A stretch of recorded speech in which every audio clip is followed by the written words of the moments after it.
Good morning and welcome to the Flexible Space Association's latest Workspace Wisdom webinar. I'm Jane Sartin and we're joined today by Richard Powell, Director at Enexus, who have been a service provider member of FlexSA for a few years now. So I'm going to hand over to Richard in a moment, who's going to take you through his presentation on energy. And if you've any questions, do put them in the chat box, but we will pick them all up at the end of Richard's presentation. And if there's anything else that comes up to you at that point, we can also take questions for a few minutes at the end. So Richard, I will hand over to you. Thanks, Jane. I'll just share my screen now so I can bring up the presentation. There we go. Hopefully we can see that. Okay. Yeah, and thanks for the introduction, Jane. And yeah, really appreciate the opportunity to speak to members of Flexible Space Association. Super quick intro for myself. I know as Enexus, I'm one of the directors of Enexus Energy. We help businesses keep energy costs low, do that through procurement, efficiency, on-site generation, and we've been helping FlexSA members for probably the last 3 to 4 years. So yeah, move on to what we're looking to discuss today. So what we really want to go into is what has been going on in the energy world over the last year or so, and what we think kind of might be coming up as well. There's been quite a few changes, so it's worth going through that. And then maybe some ideas on how to secure the best contracts and some best practices for that to make sure that you're keeping the prices low for the kilowatt hours you're using. And then move on to how you can possibly reduce consumption. I know FlexSpace members often got kind of like a unique situation in that you're in control of your building, but then obviously you've got users that potentially may not be as invested in you in keeping energy costs low and energy usage low. So we'll come up with some ideas for that as well. So we move straight into the market update. And as you can see from the graph here, obviously we had the huge spikes of the energy crisis in 2022. And thankfully, since then, it's been relatively flat. I say relatively. We've not seen any repeat of those like huge spikes that we saw, which is great. Prices have settled a little bit higher, well, a fair amount higher than they were pre-2022. But they're still, like I say, we're not seeing those dramatic spikes that we saw, which is a positive. So why are we not seeing those spikes? Well, energy, for a quick bit of context as well. This is the gas market graph we're showing. We still generate a lot of electricity from gas. So the electricity basically follows the gas market. So if I talk about the gas market, think electricity as well. So yeah, we've not seen those spikes repeated. Energy is basically supply and demand. That's pretty much what it is. And post 2022, the UK and Europe have really thought about where that supply is coming from and that security of supply. Basically, the energy crisis, a large part of it was worrying about whether we'll still get hydrocarbons, gas, coal, oil from Russia. So I think Europe and the UK have really been trying to get that out of the network, so they're not as reliant upon that, and so they're not kind of susceptible to political variances. The UK particularly invested a lot and had a lot of wind generation come online, a lot of offshore wind, which again makes us more self-sufficient. Europe as well, they've reduced the amount of gas and coal generating electricity by 25% since 2022, which is fantastic, both for the environment, but then also for that less reliance on kind of like a politically unstable area. So supply side, we're seeing kind of this flat level to pricing because supply is more stable and we're more self-sufficient.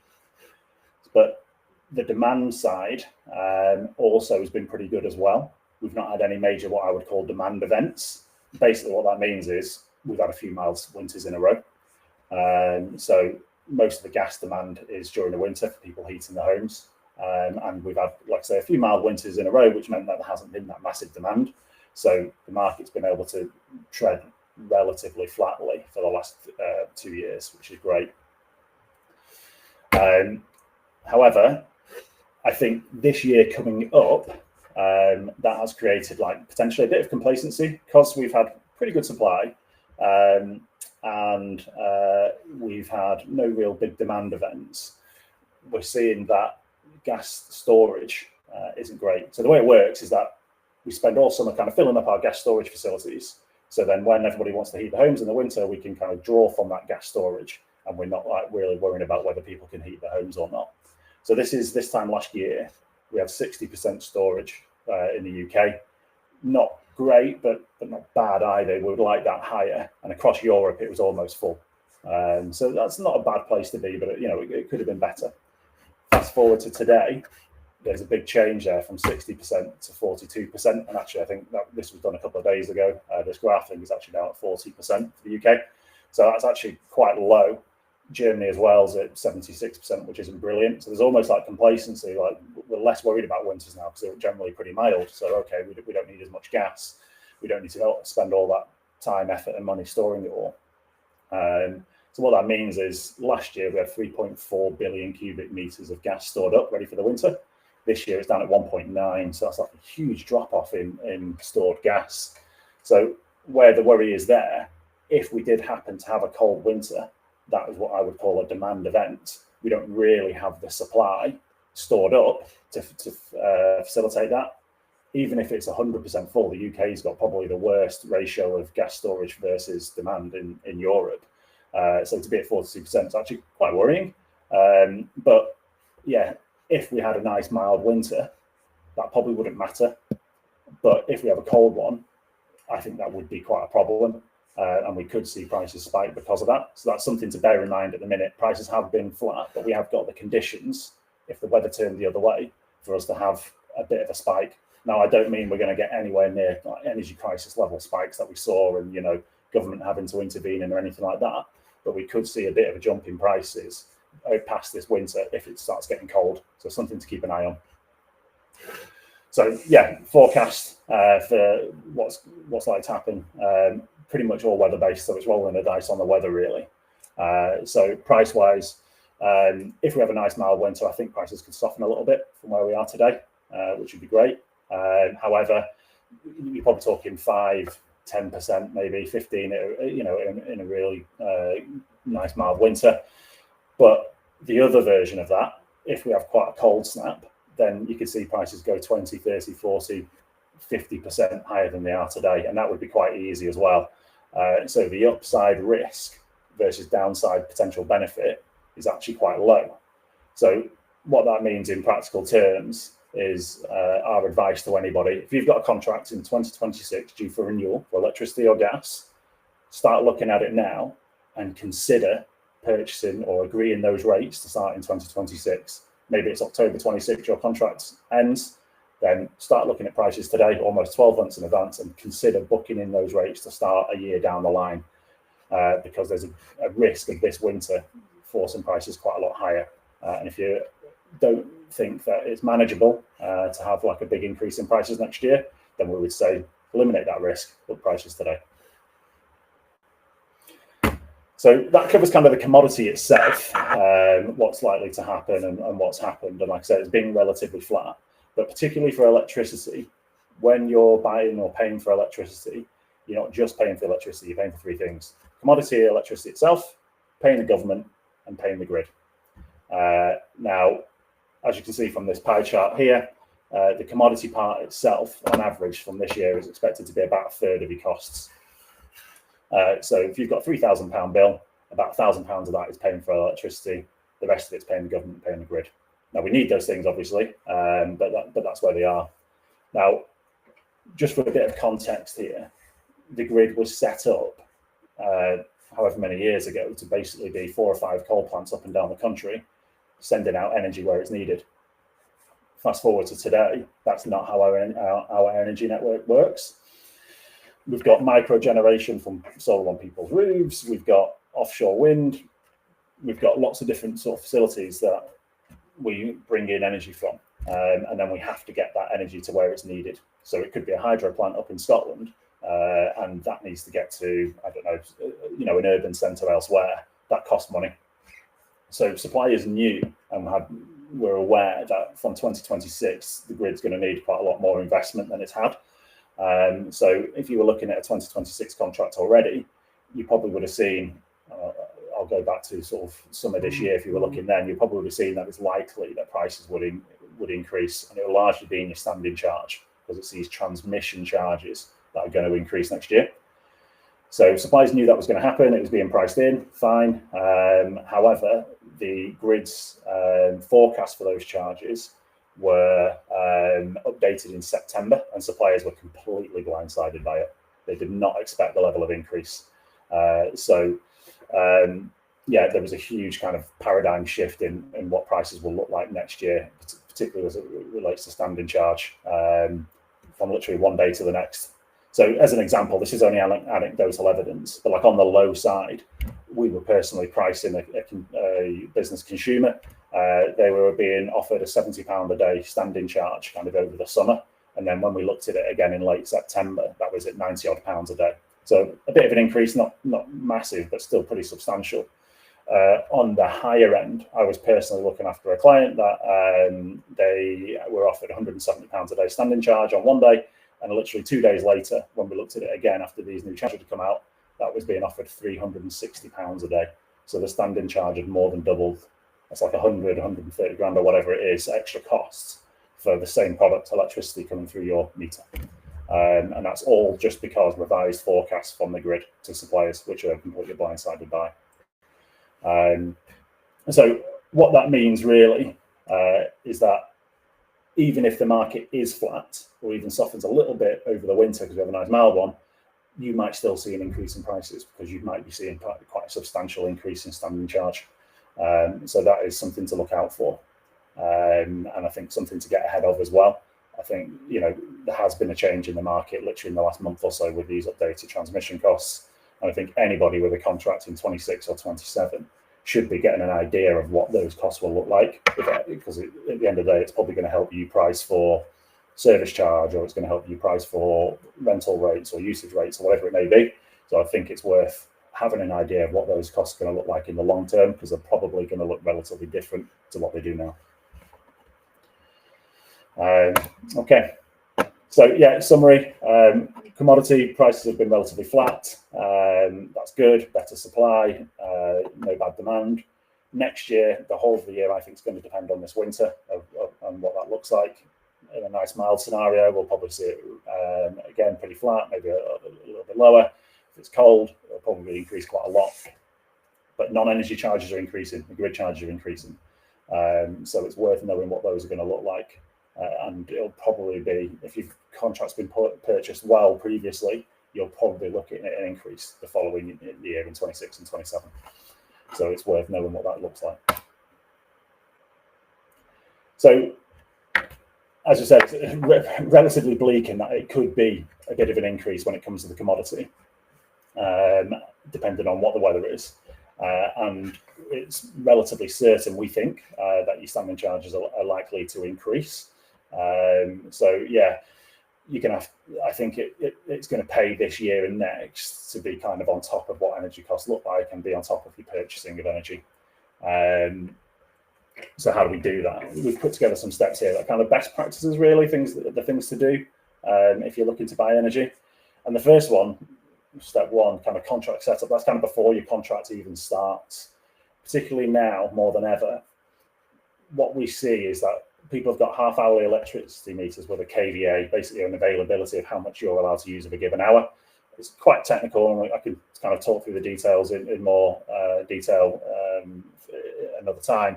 But basically, they're usually overspec'd. People have usually got too much available to them, and you're paying for that privilege. So make that more efficient.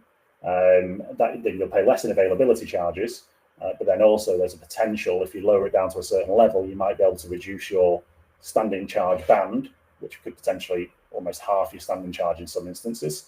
So that's certainly worth looking at. You can do that tomorrow. It doesn't matter when your contract's due. It's kind of something outside of your energy contract. So that's kind of the first step. Make sure you're set up in an efficient way as it regards to your contract.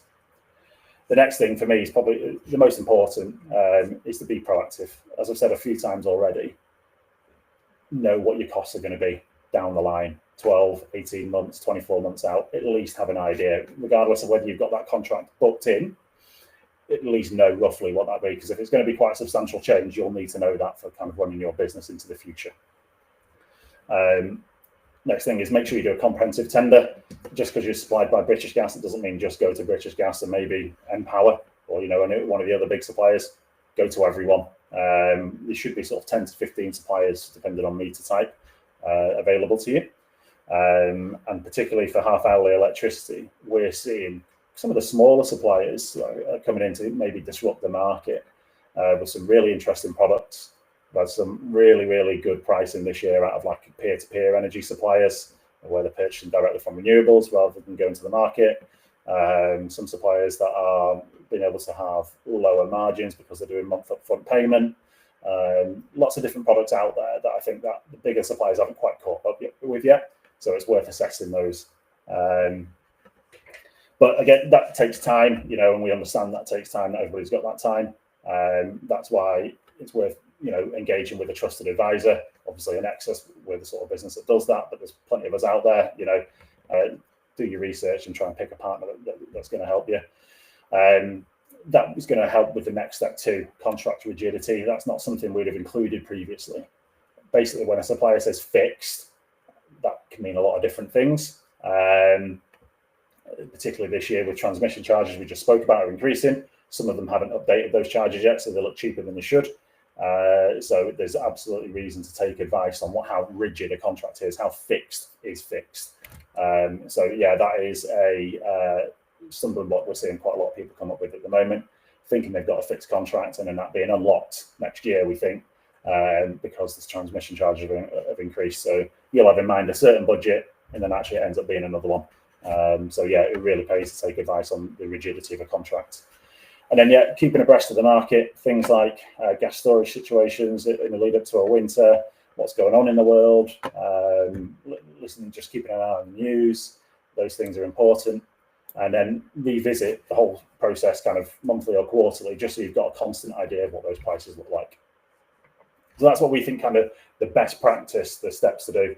They are time consuming, as I mentioned. It's not going to happen by magic. And that's why you may wish to have a trusted advisor or a partner, an energy consultancy that can help you with those things and kind of do those for you in the background. So that's kind of what's gone on in the market and how you can potentially buy the kilowatt hours you use for as little as possible. But we know that the key to keeping energy costs low isn't just paying as little as possible for the kilowatt hours you use. It's about using fewer kilowatt hours. As I mentioned at the start, FlexSpace operators are in a relatively unique position in that there's what you can control, which is the building itself and the heating system, the lighting system, all that sort of thing. But then also you've got a group of users that aren't directly employed and they might have different approaches to the energy use than maybe you do or you want them to have. So that's kind of a challenge. So we'll try and give some ideas and thoughts about how we can kind of help with the building itself, then also ideas for how we can engage with the user base and keep them kind of engaged in wanting to be as energy efficient for you as possible. So if we look at the building itself, we've kind of tiered these into kind of the easy, what I would call low-hanging fruit, and then kind of like a medium tier 2, harder to implement, but lasting savings there, and then kind of the large-scale projects that may be only realistic for the larger properties. But yeah, go through some of those now. I mean, the first one, and it's probably boring to hear, but LED lighting, super easy one to do, not that expensive, and like immediate returns. The amount of people we spoke to and we asked, have you done LED lighting? So, oh yeah, just every time one fails, we just replace one with an LED. Why? Just do the whole thing at once and just start saving immediately. I know obviously there's a capital expenditure to that, like one large capital expenditure rather than drip feeding it. But why save money in the future when you can save money now? There's finance options available that generally will be cheaper than what you'd save in a month. So it basically becomes cash positive from month one. So yeah, absolutely. If you've got any certain level of non-LED lights in the building, get those replaced straight away, get that spec'd up and priced up. Thermostat settings, again, really obvious ones. Try and have like a smart thermostat if you can. They're relatively small investments. Just so people aren't, having windows open when the heating's on, silly things like that. Sensoring as well is really useful, really cheap sensors. I think sort of, yeah, less than £100 a sensor for sure. You know, you'll be able to sensor parts of the building and save money straight away. And some of these are going to be quite small benefits, but they stack up, and you need to think about kind of, what if I do this, this, and this? All these different things add up to a decent amount of percentage of savings each year. And one we don't see spoken about very much for people who've got gas-fired boilers is having a modulating thermostat. So basically that will level off the amount it draws from the boiler rather than a binary on, full bore, or off. It will modulate that and keep you at a nice temperature rather than, say you set to 20 degrees, boiler comes on, overshoots, everyone gets too hot, comes down too cold, turn the heating back on, and then it's really harsh on the boiler as well, so your boiler doesn't last as long. Modulating thermostats, most new smart thermostats will be modulated, and most newer boilers will be able to accept that. It's just about doing a little bit of research and a small investment to make sure that you've got the right thermostat for your boiler and then getting it installed. Next here, kind of harder to implement, sub-metering. At the end of the day, there'll be things hidden in your data you don't know about because you can't see it. So if you've just got one dumb old meter coming into the building, you'll just know you use a certain amount of electricity or gas a month. If you can kind of get that more granular, even if it's a half-hourly meter, you know, you're having a half-hourly meter, you'll be able to say, well, hold on a minute, why are we using a load of energy at the weekend when we're not even open? So that sort of thing is quite important.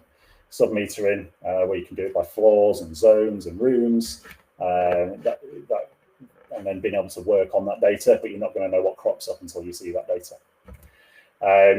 Voltage optimization is one that's a bit of an investment, but generally we see it's basically plug on a piece of kit, reduce the amount of voltage coming into the building, and there's kind of anywhere from 5 to 10% savings generally there. One that's specific for you guys in the flex space optimization. We hear it quite a lot that there's really high occupancy Tuesday, Wednesday, Thursdays, and then Mondays and Fridays, actually the occupancies are relatively low.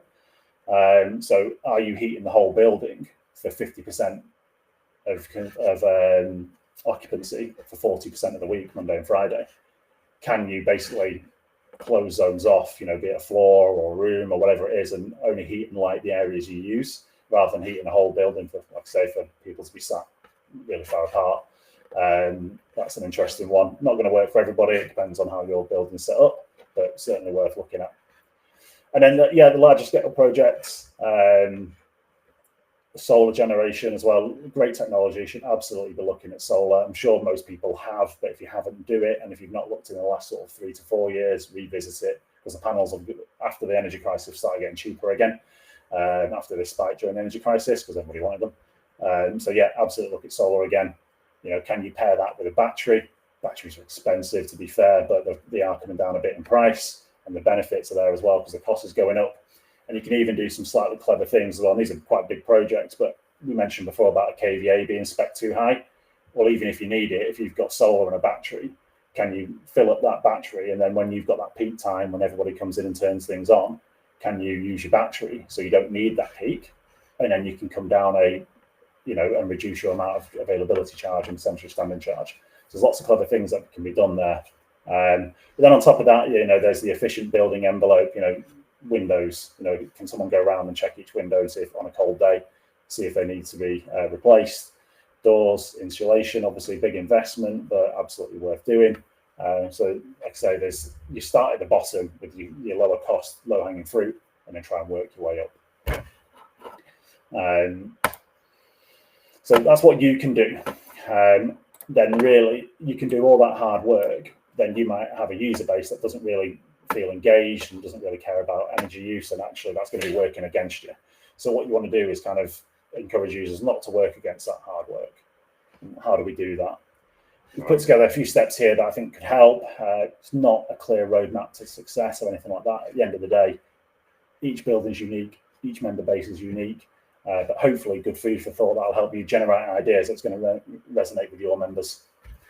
First thing, I think, an onboarding step. So on tenant move-in, can you include like an energy use guide, like how the heating works, what the recommended practices are, sharing kind of targets for energy use or energy reduction, where there's sensors and why there's sensors, why you're looking to reduce energy costs for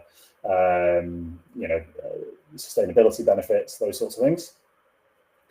And then communication and training. So some of that's as simple as signage, also communicating like the number of kilowatt hours saved, what that does in carbon, number of trees, like really reinforcing the point that, you're a sustainably minded premises. Then transparent data sharing. So if you've got the data and the metering, and we talked about sub-metering before by zones, can you provide tenants with dashboards so you can kind of assess their usage versus like a baseline? Even if you've only got that one data point of 1 meter coming in, can you then look at that and go, right, can we compare that versus last year or last month, and then congratulate the whole user base on the number of kilowatt hours saved last month or last year? And then kind of what you can do is kind of move on to the next point, is like gamify that or make it like a friendly competition. So like if you are targeting the whole building on reducing versus last month or last year's October, for example, and if we get to a 10% reduction, every user of the premises goes into a raffle, and it could be as small as, I don't know, a coffee voucher, or some free hours for or like a rate reduction or whatever it may be. Just something that you can then offer that people will be invested in. But then if you've got the granularity, can you do the same prizes but by room or by zone, and kind of like almost make it a competition? But what you'll probably find when you do that is that you'll see people, if you do these things, that are quite engaged with it. I'm sure there'll be people that will be interested in saying, look, we want to hit this target, so I want a chance of paying less per month, for having a few hours free or whatever it may be. So those people that look engaged, can you work with them to create like a green committee? It doesn't have to be like a long time investment, like an hour a month or something like that, maybe less. But what we see is that those people that are engaged, there can be like boots on the ground, and they'll be able to identify behaviors and opportunities that just you as kind of the operator of a facility just perhaps won't see, just because you're not in there sort of 24/7. So yeah, having that kind of green committee to give ideas and feedback is really good. And then communication and recognition. Look, you're going to be working really hard on this. You're looking to make the building more efficient. You're looking to engage your user base, and it's like a great thing to do. So like what we think to do is like shout about it, like celebrate when users do well, celebrate the things you've done and like the gains you've made in reducing consumption. If you're buying green energy, for example, let your users know they're using a socially aware space. Like your users may need that for tenders they're involved in, the fact that you're buying 100% green energy, or that you've reduced electricity by a certain amount or amount of carbon you're producing. So like your competitors might be doing the same things but might not be shouting about it. So as a kind of a differentiator as well, if you're a user and you're looking around different places, and there's one that's your socially aware person and one facility that's really shouting about the green credentials and one that isn't, you'll probably gravitate to the one that is. So yeah, that's just some ideas we put together for how you can help generate kind of like an energy aware and an energy conscious culture within your user base. So I think I'm going on a little bit long here, so we'll get to a summary. But yeah, on the whole, energy market relatively flat at the moment. Despite limited market movement, you might see prices rise anyway, just because we're seeing that increase in non-energy charges paying the grid. Best approach is to stay proactive, make sure you're ahead of what the pricing looks like in the future, and be comprehensive in your tenders as well. So that try and pay as little as possible for the kilowatt hours you use, but then obviously try and reduce the number of kilowatt hours you're using as well. That's kind of the most effective way to keep costs low. Start simple with the easy stuff, the low-hanging fruit, and then kind of move up, but don't dismiss stacked benefits. Don't think, oh, it's only a couple of percent saving, I'm not going to bother with that. You add up those couple of percents and suddenly you've saved quite significant. And then finally, yeah, engage your members, try and get them to be kind of engaged within a sort of like a team effort to be energy conscious and energy aware. So yeah, that was kind of a brief rundown of the energy market and how we think you can help keep costs low. Thank you very much all for your time. But if there's any questions, please let me know. Okay, thank you very much, Richard. Lots packed in there. You mentioned the weather quite a bit. Of course, that's the bit that's completely out of our control, isn't it? Do you monitor long-range forecasts? Yeah, long-range forecasts generally not very easy and not very accurate, honestly. The market generally reacts on kind of the next 10 days is generally what's used. Okay, we've got a bit of time just for questions. We've got one that came in whilst you were speaking. And I've just gone and moved it. How long in advance would you recommend fixing prices for? There's not that much uncertainty at the moment. In terms of contract start, at least you should be looking for 2026 contract starts. If you've got a contract sooner, I would get out of the way of the next 2 years at least. There's just so much uncertainty with transmission charges. They've just been updated in September. We're literally less than a month and a half ago, really, was when those were updated. They're going to look again in January. They could be higher again. And at the end of the day, that grid needs a lot of investment. So if you can fix down your prices for a couple of years at the very least with something really rigid, and you know you're shielded away from whatever the grid decides they need, because the supplier is going to take the hit if it's more, that would be my advice for sure. We've seen fewer than 5% take up on 12-month contracts this year as a business as a whole. Most people are kind of steering away from a short-term contract at the moment. Mm-hmm. And you mentioned that electricity standing charges are likely to increase next year. Is there any way to avoid this? Realistically, in most cases, no. The standing charge is set by the grid. We can't negotiate on it. You can't negotiate on it. Smaller supplies can sometimes find a few suppliers, next to doing it. I think for smaller supplies, where you get a really low standing charge, but the unit rate's quite high. So if you end up using more, that'll end up being quite more expensive. For larger supplies, the half-hourly meters, what I mentioned before about checking that availability, it's so important because you're paying for that facility anyway. Can you have a lower availability and still do everything you need to do? And then also, potentially, if you lower it enough, you can do what's called a TCR appeal, TCR banding appeal. So that's basically what band you get put in for your standing charge. So if you've had it way too high for years, you come and check it, oh no, that is too high, you reduce it, then you can go to basically the grid and say, look, we think we're being charged too much here, and conduct an appeal process. Every band you drop is essentially about half your standing charge. So most cases, no, but in some select cases, yes. Yeah, so it's worth at least keeping an eye on. Yeah. And then I think a sort of final question. What's the outlook for prices in maybe the next 3 to 5 years? Have you got your crystal ball on that? Yeah, really tough because any kind of crazy world event can happen. But the things we do know is that the grid is still changing. The grid is going to need more investment. In the long term, I think that will be good for the commodity itself, because we're going to be much more self-reliant as we move more and more to renewables. So we're not going to need to be worrying about what's going on in the world to what will affect our prices. So I think the commodity will get more stable probably 5 years down the line, but the grid's going to need a lot more investment. More EV cars will be on the road. That's a huge draw on the network. So yeah, commodity itself, I think, has got potential to come down and stabilize it a little bit lower than where it is, but we'll probably see kind of the other charges increase to kind of offset that. Almost some good news there then to finish it.